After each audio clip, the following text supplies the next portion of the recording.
Mani sauc Ilona, es esmu 4 bērnu mamma, pirmskolas grupu vadītāja un cik sevi atceros mūzikas skolotāja.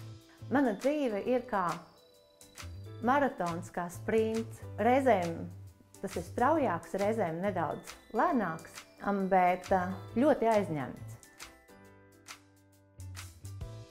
Tā kā daudz laika pavadu ārpus mājas un daudz man ir jāstrādā, tad cenšos pēc iespējas vairāk lietas darīt tā, lai tās būtu ātri padarāmas. Līdz ar to arī ēst gatavošana ir viena no tām lietām, kuras vēlos padarīt ātri, lai pietiek laika citām lietām.